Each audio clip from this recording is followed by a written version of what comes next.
okey lah, kita dah paling kuat lah ni kan.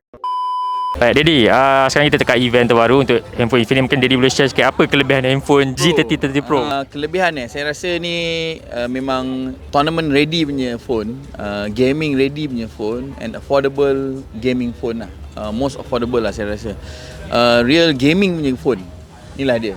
So Daddy antara orang tak awal dapat tengok tu apa maybe kelebihan ataupun kelainan dia sebelum-sebelum ni sebenarnya? Saya bukan orang tawal, saya orang yang saya rasa orang pertama kot yang pegang, pakai, bawa balik kan. Main game saya rasa seronok lah sebab diorang dah improve banyak, and dia punya experience rasa tu pun sedap kan. Dia macam satu phone yang mahal tapi sebenarnya mantap. Harga dia pun agak yes, macam saya cakap tadi kat atas tadi kan, low cost high impact. Jadi okey, kita masuk kepada MPL sikit. Boleh, insyaAllah. Last week akhirnya tewas juga dengan SRG.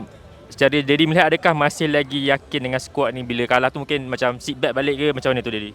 Kalah tu satu rezeki yang baik sebenarnya. Bila diorang kalah ni, diorang belajar. Kalau diorang tak kalah diorang akan rasa macam okey lah, kita dah paling kuat lah ni kan. And benda tu akan jadi satu tamparan hebat nak menuju ke playoff. Diorang akan rasa selesa. Jadi bila kalah ni, diorang mula rasa okey, kita kena buat lagi baik kan. Tak ada benda yang sempurna pun kat dalam dunia ni, and all the way perform pun tak juga kan. Ada masa kita kena kalah untuk kita menang. Dah confirm playoff. So tengah berebut nombor 2 kan dengan MV lawan MV this week. Yes. So satu perlawanan yang agak hebat sebenarnya. Untuk apa harapan Daddy sini untuk menentang MV untuk dapatkan slot nombor 2 tu, untuk apa bracket? Semestinya kita nak menang melawan MV, dan kita boleh baca dulu MV dekat lawan menentang Aero, sebab diorang lawan Aero dulu. So tu advantage untuk kita tengok macam mana gameplay dia, rotation dia. So saya rasa coaching staff akan study lebih. Advantage untuk kita sebab kita satu game je by this week, and MV 2 game. Diorang kena bermula Jumaat dan juga Sabtu, so back to back lah.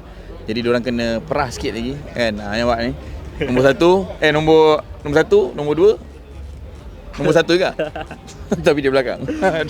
Okey Daddy, itu kan ada macam buat kelakar-kelakar sikit dengan Angah. Mungkin ada kata-kata untuk Angah dengan cerita nak ambil balik lah, betul ni rumus ni? Saya kalau kelakar tu lah kan, bila kadang-kadang netizen ni dia tak faham. Saya dengan Angah ni kita dah lama tau, since day one kan. Daripada hari pertama Homeboys MLBB ditubuhkan, Angah ada bersama.